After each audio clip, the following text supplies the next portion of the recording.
The Fiat Multipla Handbrake, as you can see, is pointing right up.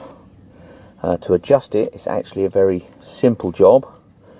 You just need to release the handbrake, pull this cover up over the top of the lever, find the screw and just wind it and wind it and wind it and wind it and wind it and keep winding it and keep winding it until it's nice and tight. That should give us, you know, a good bit of adjustment.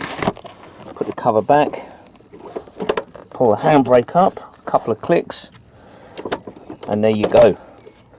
You're no longer going to be violated by your handbrake lever. And then just pop the cover back in.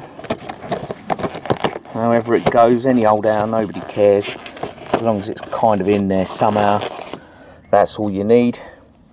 When I first got this car, the gear lever was right up here, so you couldn't get in and out without violation. But there you go. That is the simple job of how to adjust a Fiat Multipla handbrake cable.